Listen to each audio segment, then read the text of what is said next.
समय भारतीय जनता पार्टी का मुख्य मुद्दा है कि किसानों की आय दोगुनी की जाए। इसके लिए सरकार क्या कर रही है?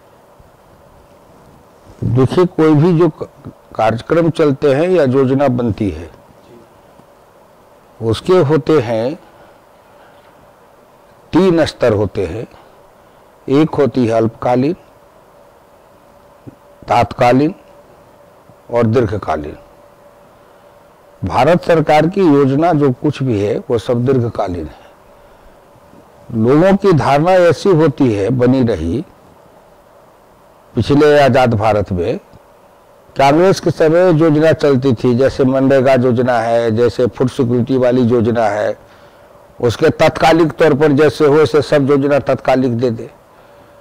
अगर किसानों की आय को दुगुने करने का है तो दुगुने करने का मतलब कि जमीन में उत्पादकता बढ़े, उत्पादन बढ़े, फिर उनके प्रोसेसिंग की समस्या का निदान हो, फिर कोल्ड चेन बने, फिर कोल्ड स्टोरेज बने, फिर उसके बाद उनकी पैकेजिंग हो, ट्रांसपोर्टिंग हो, फिर गोदाम के भंडारण की व्यवस्था हो और फिर उनके मार्केटिंग की व्यवस्था हो। ये कोई तात्कालिक नहीं है कि 2, 4, 6 महीने में और साल भर में इन योजनाओं का परिणाम दिखाई पड़ेगा। उस दिशा में सरकार के कदम उठ रहे हैं और उसके लिए जो बुनियादी ढांचा है, इंफ्रास्ट्रक्चर, उसको तैयार किया जा रहा है और उसके तैयार होने में राज्य सरकारों का भी पूरा सहयोग चाहिए, क्योंकि केंद्र सरकार अपने आप कोई योजना पर अमल नहीं करती है। अमल करने की एजेंसी राज्य सरकार की होती है और उसमें दोनों की साझेदारी, दोनों की भागीदारी और दोनों के समर्पण और निष्ठा अगर बराबर से हो तभी इसके कुछ परिणाम निकल सकते हैं। और केंद्र सरकार करना भी चाहे और राज्य सरकार की उसमें हिस्सेदारी न हो, राज्य सरकार उसमें न करना चाहे, तो फिर केंद्र की योजनाओं पर किसी तरह का अमल नहीं हो सकता है। तो भारत सरकार इसको दुगुना करने के मामले में नील क्रांति है, जिसमें मछली के उत्पादन को बढ़ाया जाए, उनके जितनी बातें मैं बताया हूँ उतना किया जाए। फिर श्वेत क्रांति है कि दूध के उत्पादन को बढ़ाया जाए, फल और सब्जियों के उत्पादन है उसको बढ़ाया जाए, उसके भी सारी व्यवस्था की जाए। फिर कंद मूल है, इस सब को तो एक तरह से किसान को केवल हम धान गेहूं पर किसान को तोलते हैं। धान गेहूं वाले किसान ही नहीं है, गन्ना वाले किसान ही नहीं है, इसके अलावे किसान अनेकों फसल उपजाते हैं और अनेकों फसल के जो विविध आयाम हैं उन सब को विकसित करके उसके उत्पादन, उत्पादकता, गुणवत्ता, निरंतरता और स्थायित्व, इतनी चीजों को भारत सरकार एक साथ करना चाहती है और उसमें सरकार नीति बना रही है, उस ओर कदम उठा रही है, जिसके कारण झारखंड के हजारीबाग में एक कृषि ICR का एक इंस्टीट्यूट खोला गया, अभी असम में खोल करके वो आए हैं, जिससे कि वहाँ उस तरफ के क्षेत्र का अनुसंधान हो, वहाँ शोध हो वैज्ञानिक उस पर, उस क्षेत्र के विकास के लिए, फसलों की प्रजाति के लिए, बीज के लिए अनुसंधान कर सके। सरकार उस पर काफी जोर दे रही है प्रतिबद्धता के साथ। सर, अटल जी के सरकार में, अटल जी के सरकार के दौरान एक आपका स्लोगन था एनडीए सरकार का कि क्रॉप को डबल उत्पादन किया, यानी डबल उत्पादन किया जाए। उस स्लोगन को इस समय बंद क्यों कर दिया गया? लाल बहादुर शास्त्री ने जय जवान जय किसान का नारा दिया था, तब से शुरू हुआ है और बढ़ रहा है, लेकिन लोग समझ नहीं पा रहे हैं। देश आजाद हुआ था उस समय हिंदुस्तान की जनसंख्या 35 करोड़ थी और कुल खाद्यान्न का उत्पादन 51 मिलियन टन था। जमीन, जोत की जमीन ज्यादा थी लेकिन उत्पादन 51 मिलियन टन था। आज जोत की जमीन कम होती गई, 13 करोड़ हेक्टेयर से घट करके हम 12 करोड़ हेक्टेयर पर चले आए, लेकिन उत्पादन हमारा 50 मिलियन टन से बढ़ के 272 मिलियन टन के आसपास पहुंच गया।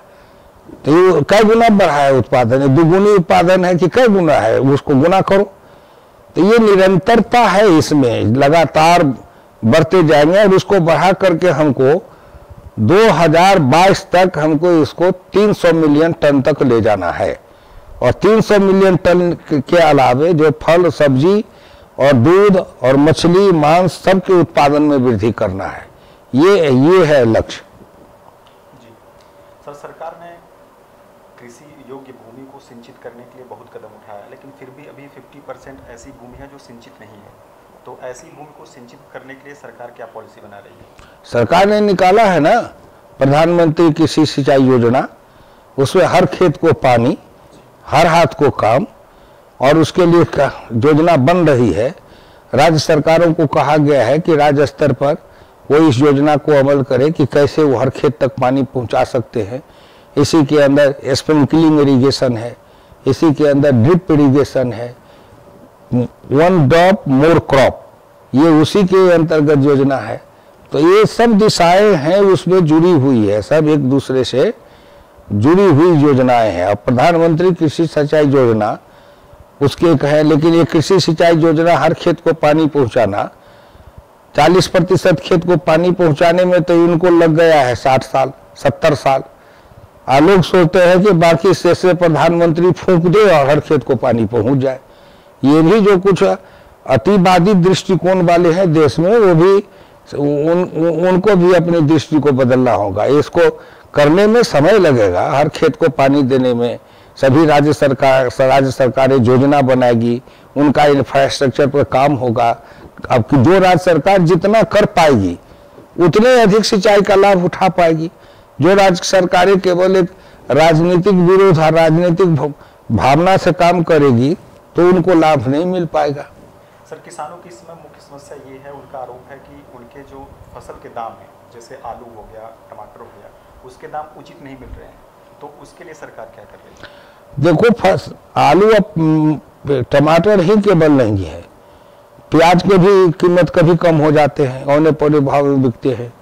गेहूं के और चावल की कीमत भी किसान को सही नहीं मिल पा रहे हैं। कभी कभी गन्ना की भी कीमत किसान को सही नहीं मिल पाते हैं। उसके कारण क्या है? कारण ये एक दिन में नहीं है जो उसको सुलझा लेंगे कि आखिर इतने देश आजाद हुआ, उस आजाद भारत में जो किसानों को सबसे पहले भंडारण की जो सुविधा थी, जो किसान अन्न पैदा करे तो अपने गोदाम में रख सके और कुछ समय के लिए रोक के रखे। अभी किसान के पास में जमीन छोटी होती गई, परिवार बढ़ता गया, अनाज रखने की जगह नहीं है, खेत से उठाते हैं मंडी में फेंकते हैं। जिस समय किसान पैदा करते हैं उस समय भाव कम रहता है, और जिस समय किसान बोने का समय आता है उस समय भाव डेढ़ गुनी दुगुनी हो जाती है, बढ़ जाती है भाव। जैसे अभी गेहूं के भाव कम रहेंगे मई जून में, और वही गेहूं जब अक्टूबर दिसंबर में के समय में जब खरीदने के लिए जाएगा तो भाव बढ़ जाएगा। तो अगर किसान के पास में गोदाम की व्यवस्था होती, हर पंचायत में पैक्स में अगर गल्ला गोदाम बना होता, वहाँ किसान अपना गल्ला जाके रखता, वहाँ उनको क्रेडिट फैसिलिटी रहती कि भाई इसमें 100 कुंटल हमने 50 कुंटल हमने दाना रख दिया, 20 कुंटल रख दिया। जो किसान है, लघु सीमांत किसान है, 1 हेक्टेयर से कम जमीन जोतने वाले, 2 हेक्टेयर से कम जमीन जोतने वाले, जो कुल किसान का 80% होता है, तो ऐसे जो किसान हैं जो 5 कुंटल बेचते हैं, 2 कुंटल बेचते हैं, 10 कुंटल बेचते हैं, अब अपने अनाज को किस मंडी में ले जाएंगे बेचने के लिए? अगर 5 कुंटल 10 कुंटल अनाज को किसी मंडी में बेचने जाएंगे तो उनको उससे ज्यादा ट्रांसपोर्टिंग कॉस्ट लग जाएगा, ट्रैक्टर का किराया लग जाएगा। ये जो अंतर विरोध है उसको समझे बगैर लोग इस प्रश्न को छेड़ते रहते हैं। तो आखिर जो 2 कुंटल 5 कुंटल 10 कुंटल बेचने वाला किसान है उसकी समस्या का निदान निकल सकता है अगर टैक्स हो, टैक्स के पास में गोदाम हो, वही किसान अपने परिवार के साथ मिलके साइकिल पर होगा, रिक्शा पर होगा, सर पर होगा, गठरी बांध करके वहां ले जाएगा, बोरी में बंद करके उनको तो वजन करा देगा, गोदाम में रख देगा, वहां उसको भुगतान होगा। जिस राज्य में जहां हरियाणा, पंजाब जैसे पश्चिमी उत्तर प्रदेश में मध्य प्रदेश की सरकारों ने इस दिशा में काफी प्रयत्न किया है, सुविधा दिया है, वहां अगर ये किसानों को बेचने की सुविधा है, पैक्स है, कोऑपरेटिव फैसिलिटी है, मंडी है, तो वहां किसानों को इतनी असुविधा नहीं है।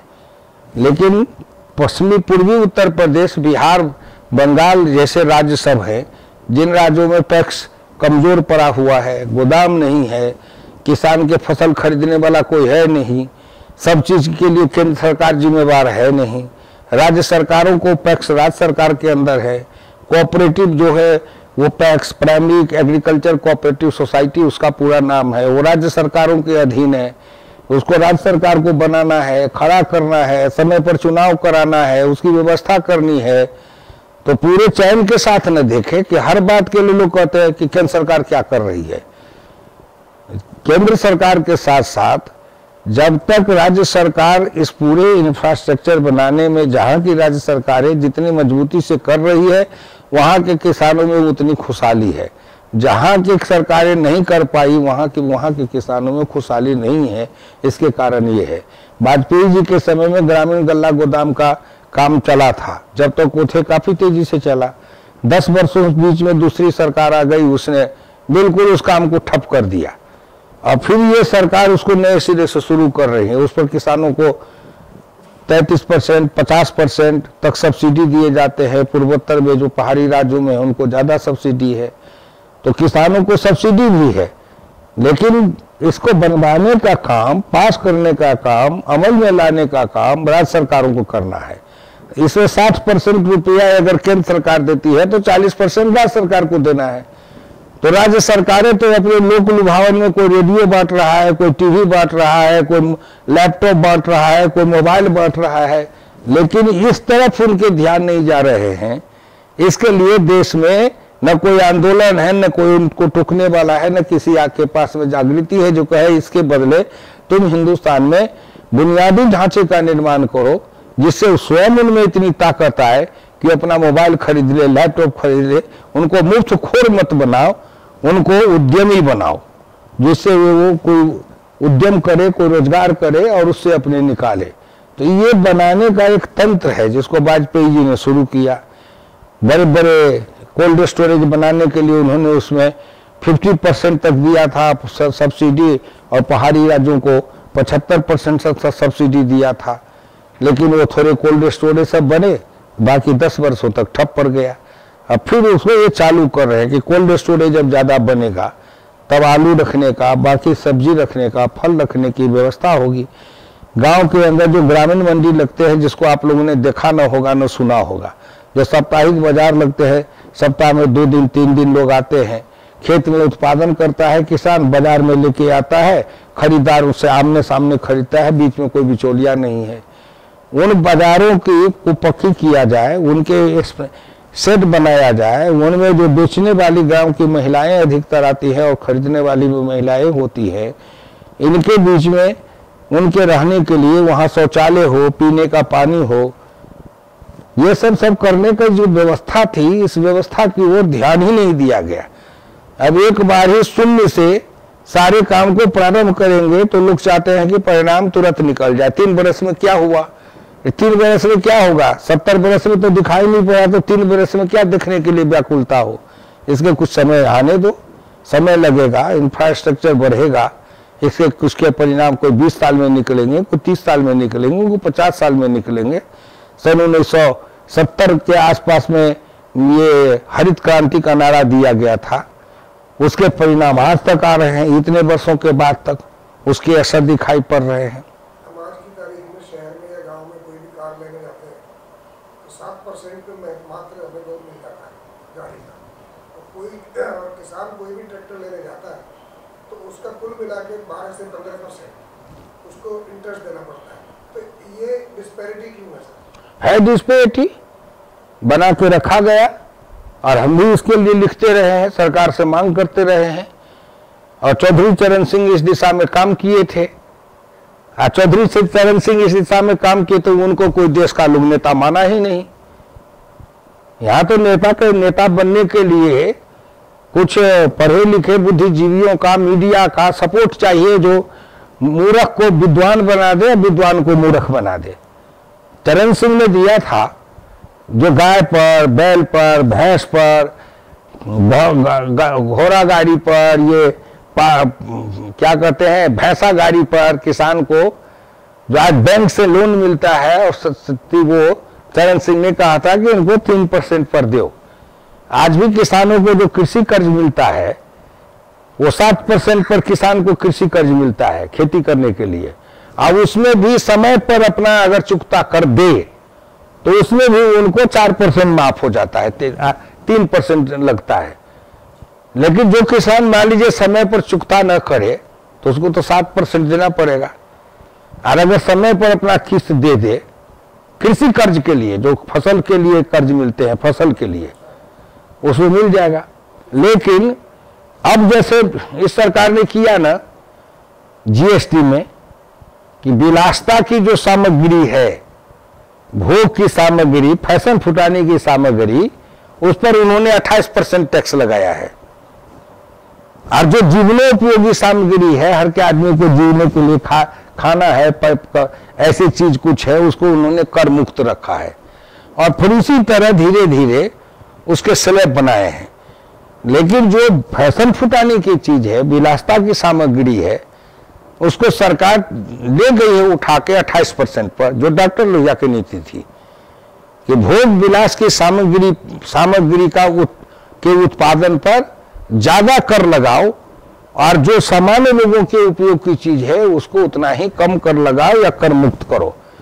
तो ये जीएसटी जब लागू होगा तो उसके परिणाम जब सामने आएंगे तो कुछ देखने को मिलेगा। उसी ओर तो सरकार बढ़ रही है, कदम बढ़ा रही है। लेकिन कदम बढ़ाते समय जो वेस्टेड इंटरेस्ट इस देश में है वो सब तरह के लोग हैं ना, जो 7% लोन पर कार लेते रहे, जो पैसा वाले मुफ्त में पैसा बैंक से लेते रहे, मुफ्त का खाते रहे और मुफ्त में सरकार, मुफ्त खोरों की सरकार बनाते रहे। अब धीरे धीरे उनको तोड़ने के लिए निहित स्वार्थी वर्ग, जिसको वेस्टेड इंटरेस्ट कहते हैं, जो गांव गरीब किसान विरोधी था और कुछ मुट्ठी भर लोगों के हाथ में था, उन मुट्ठी भर लोगों के हाथ से सत्ता को और साधन संपत्ति को हटा के और मोदी उसको गांव गरीब किसान तक ले जाना चाहते हैं। इसमें वो उसके कारण भी इतना विरोध सहना पड़ रहा है। लेकिन सौभाग्य है देश में कि गरीब जनता, गांव गरीब किसान इनके साथ है, इसीलिए वो इतने दृढ़ता से कदम उठा रहे हैं।